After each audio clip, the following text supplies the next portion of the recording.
నమస్కారం. ఆదాబ్ హైదరాబాద్ న్యూస్కి స్వాగతం. ఈరోజు హెడ్లైన్స్. మూసేసిన స్కూళ్లను తెరిపించండి. బడిలేని ఊరు ఉండకుండా చూడాల్సిందే.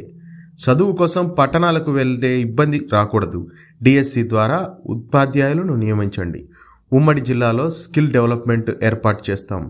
అన్ని పాఠశాలలను ఉత్తమ స్కూల్స్గా తీర్చిదిద్దాలి. విద్యాశాఖపై సమీక్షలో సీఎం రేవంత్ రెడ్డి నిర్ణయం. గిగ్ వర్కర్లకు గుడ్ న్యూస్.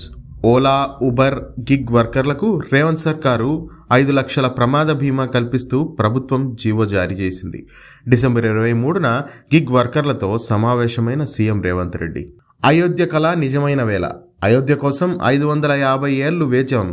22న ఈ కళ సాకారం కాబోతోంది. 23 నుంచి ఎప్పుడైనా సందర్శించవచ్చు. అయోధ్యను ఆధ్యాత్మిక నగరిగా తీర్చిదిద్దుతాం. 22న దేశవ్యాప్తంగా దీపావళి జరుపుకోవాలి. వాల్మీకి పేరుతో విమానాశ్రయం గర్వంగా ఉంది.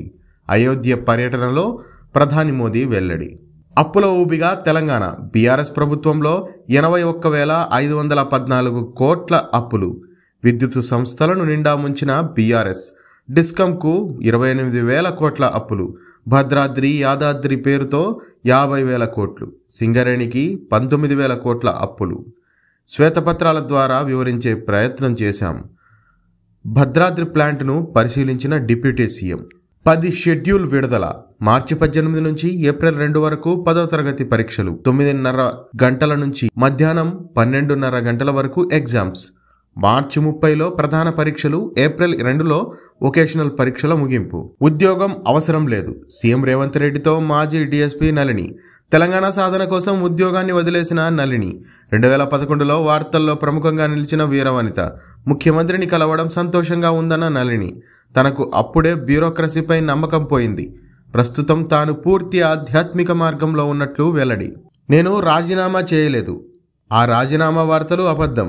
నిరాధార వార్తలు ప్రచారం చేయొద్దు. తెలంగాణ గవర్నర్ తమిళిసై. ముఖ్యమంత్రి వెటకారం సరికాదు. వాహనాలను కొని దాచుకోలేదు. భద్రత అంతా ఇంటెలిజెన్స్ చూస్తుంది. కాన్వాయ్ క్రూయిజర్లపై మీడియాతో ఎమ్మెల్సీ కవిత. 6 కోట్లు దాటిన మహిళల ఉచిత ప్రయాణం.